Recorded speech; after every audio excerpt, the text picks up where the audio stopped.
had a great interview I guess it was night before last with Julie Shaw of Heavenly Reiki. You know, she mentioned something in there too that I'm always reminding people of. You know, a lot of traumas are stored in your DNA from past lives. I mean, and things that have happened to your ancestors from past generations are stored in your DNA. That's why I'm glad she validated that for me, because I'm always telling people that are of the attitude, you know, with African Americans of, oh, well, slavery was a long time ago, they should just get over it. Well, one, it wasn't that fucking long ago. You know, I always tell them, I'd get right in their face, it wasn't that fucking long ago, dumbass. It's a blink of an eye in the history of time, and that shit stays within your DNA. Imagine dealing with the fact that your whole culture was robbed from you.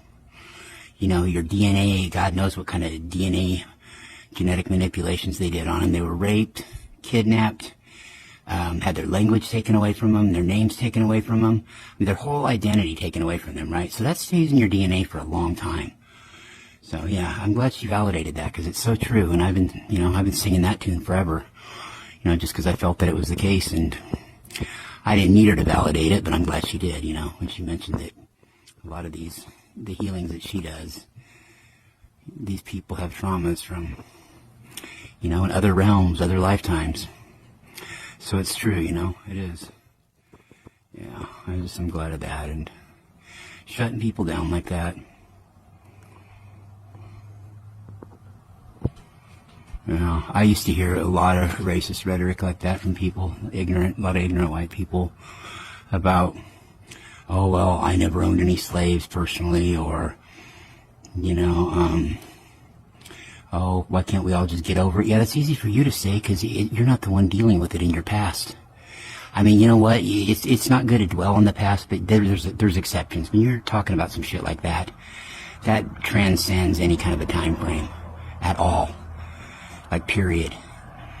Right? It completely transcends it when you're dealing with that nonsense. I mean, everything just taken away from them. And, you know, I'd also hear some of them go, well, their own, you know, this is true, people. I know this is going to be a shock to believe, probably, but I would hear people say this on countless occasions. Oh, well, their own people sold them to us. Oh, well, you know what? Oh, that's okay then? Man, I wish I would have thought to say this back then, but now, if I heard it, man, I'd be like, okay, so let me get this straight. If I was an attorney representing a fucking pedophile in a court case, you know, I could get up and say, well, Your Honor, ladies and gentlemen of the jury, their own parents sold them to us, you know, through child trafficking or something. Their own parents sold them. Oh, I mean, God, well, geez, Christ, that makes it... I mean, come the fuck on. Like, what would that have to do with anything? Their own people sold them, so it was okay, though, for us to buy them and use them as slaves, because their people sold them. I mean, seriously, that's more fucked up than giving the analogy I did, because you're talking about something that involves, on a completely grander level, so many, you know, the fucking mutilation, the genocide of a race, for Christ's sakes. Yeah, but people would say that shit, man. Oh, just, yeah.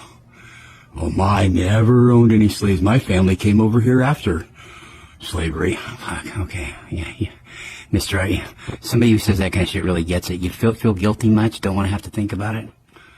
You just want to get over it? That's easy for you to say, because for you, there's really nothing for you to get over. So yeah, you know, I can see that, but people would say that shit. Well, their own, yeah. Now I've been realizing lately just how much that got me. Their own people sold them to us. Their own people, okay, and that makes it okay. How? I mean, that makes it any different than if it was a bunch of white land barons, which probably it mostly was, actually, but that sold them over there. But who cares who it was? If it was a man on the fucking moon, if it was the purple people eater. I mean, you know, you still had to buy it, man, you know. Still had to buy it. Doesn't matter who the fuck was selling it. Yeah, I mean, I have to pinch myself. I still can't believe I've heard... hundreds of people say that when I was growing up, here and there. You know, their own people sold them.